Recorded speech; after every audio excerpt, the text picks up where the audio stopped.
latest update for Dead Rails just dropped, and with it we got 3 brand new train classes, including one that summons dead enemies to fight for you.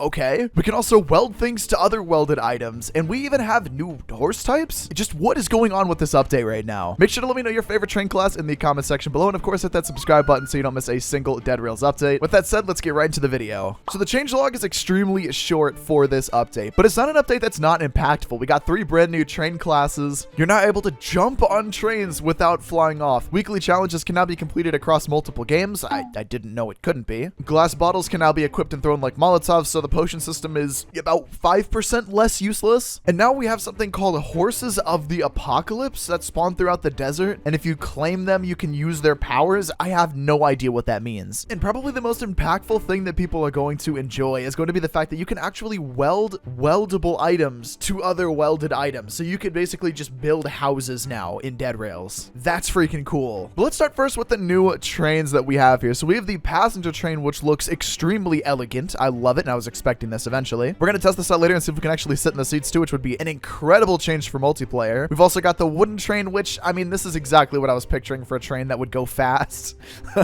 We're going to give this a try. And of course, we have probably the most interesting train of them all, the ghost train. Now, this one effectively has the same profile as the stock train, but it comes with the ability to revive things that you kill near it to have them fight for you. So it's effectively the Jade Mask, but for the train. What? We're gonna get to this train, don't you worry. But since this is gonna be the bulk of the update, let's go ahead and we're gonna start with the trains here, and we'll figure out the other stuff as we go. Let's go ahead and start with the wooden train, because I've been dying for a faster train for the longest time here. Just look at this, it looks ridiculous, dude. If we're gonna use a fast train, we're gonna need a fast class. Also, do not worry, we are gonna try this train out with the conductor later to see just how fast we can actually get it. All right, well, it appears that there is a lot of lag at the moment. That's fine. So let's see. We should be able to throw the glass bottles just since we have these to test here. Okay, that something don't look right there. But yoink.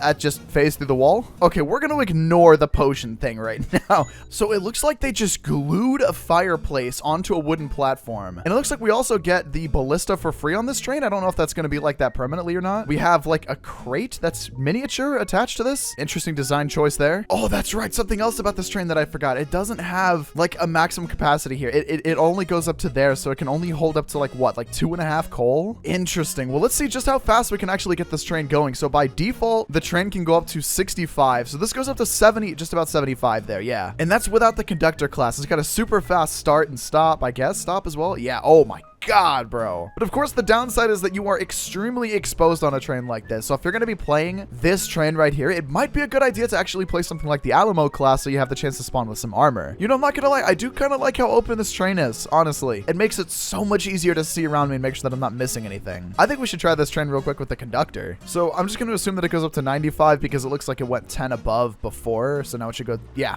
Yeah, just about 100 miles per hour with the conductor. Now for our next train, let's go ahead and we're going to go with the passenger car. I'm super excited to check out the ghost train, but I'm very curious about the seats on the passenger car, or passenger train here. I also do want to test out the Alamo class with this too, because of the fact that we can now weld stuff to other items. It might not be the most useful on this train that we're going to be using here now, but we'll still get a pretty good idea of what it actually can do. Oh, this thing looks awesome. Can you sit down though? No, you can't. Okay, I feel like that's kind of a missed opportunity here because of the fact that, like, it would just be so great. I mean, it could be really annoying if you're just walking through and the seats keep, like, just dragging you onto them. But if you had, like, an optional thing where you could hold E to sit down or tap E to sit down or something, this would be so good. But this opens up so many cool video opportunities, of course. But this does open up a lot of video opportunities for other people, not for me, because my train videos don't do well. Oh, look at this entrance, dude. Look at this. Oh, this looks so cool. Okay, no, this is the coolest looking train from, like, the perspective of being the driver. All right, let's throw a potion for good luck.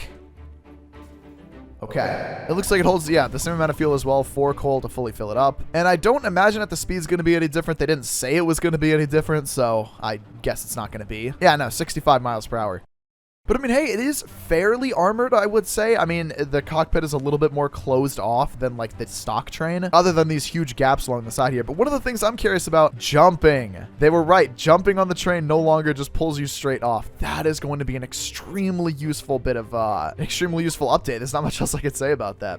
But let's go ahead and see. Yes, you can weld things to other welded. Oh my God, that's going to make building so much better. That little train, that new one that we got, the really fast one, that's going to become, I think, the meta train because of the fact that people are going to be able to build like intricate houses on top of them. Hey guys, yeah, I'm just going through. Don't pay me any mind. I mean, again, there really isn't much to say about this train. It's just a really elegant looking, like, it's like the cattle car on steroids in a sense. All right, I mean, there's not all much else I could say about this other than it looks freaking sick, but let's go check out the ghost train. For 325 bonds, the ghost train is ours. All right, this thing looks really cool. Let's see what the inside looks like. Oh, it's got this. Okay, so because it's the same like front or like train car, I guess, as the other one, whatever this is called here.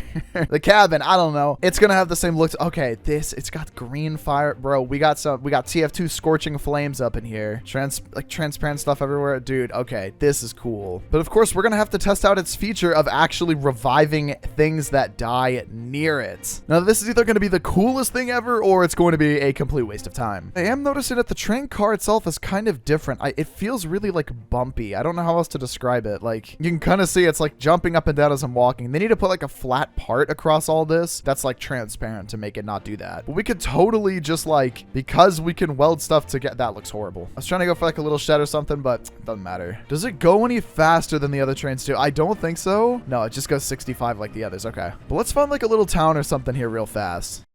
Something just doesn't look right about the hotbar, but it's the outline. It's like a white outline now. Is that a Roblox thing or is that a Dead Rails thing? No idea. The only thing I could say that I don't like about this train, and it probably reigns true for the previous one as well, is the fact that you really can't see off to your left. Now, is it the biggest deal in the world? No, not really. Just visibility is a little bit low in this train. Like that house, I didn't even see until just basically after we passed it. So you're just going to want to keep your eyes peeled to make sure that you don't miss anything like that, any of the special locations. So like Sterling or the prison on the left. But dude, does this train ever look spooky going down the tracks? All right, let's see how this works.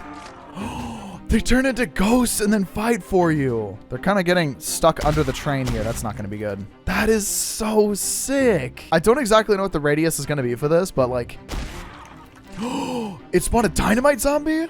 That was a regular zombie whenever I killed him. I don't know if that's a bug or if that's just going to be something that's awesome. Yeah, let me stay away from that.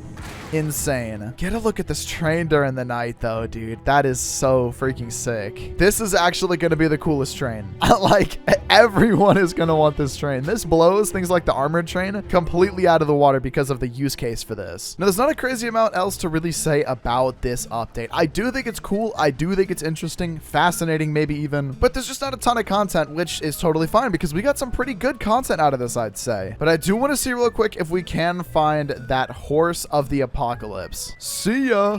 God, this thing is so fast, dude. Dude, it's only 3 p.m. and we're already pulling up to the safe area here. Well, I definitely found what we were looking for. Equip saddle to ride. Horse of the apocalypse. Rideable. What is its ability, though? It just said war. It also spawns with a ton of these flaming zombies right here. So do these different horses have like different abilities on them, I guess? Horse of the apocalypse. War. Equip saddle to ride. It's got a saddle on it, though. It's got a golden saddle at that, too. What does this mean? Hi, guys. I'm on a flaming horse. I mean, it sets them on fire. I guess that's good. If I can ever figure out exactly what these do before this video's got to go up, I'll let you know up on screen. Well, that is pretty much going to sum up the bulk of the update. We did also get a couple of bug fixes, which I will put up on screen right now if you do want to see those too. But it's mostly just going to be the trains. And I generally think it's a more positive change to have like more trains. Sure, it's great. But overall, let me know what your favorite train of this update is. I'm probably going to have to go with the ghost car. I'm probably going to have to go with the ghost train. As much as I like the wooden train and I definitely see a lot of potential in it, it's just, it looks so cool. Its feature set is just so nice, like nothing else that we have in the game. But I'd love to know your guys' thoughts in the comments section below. Of course, big shout out to all the channel members up on screen. Also up on screen too, you can find some videos that YouTube thinks that you'll like, so feel free to click on one of those. I'll see y'all in the next video, and make sure you hit that subscribe button. Peace, dudes.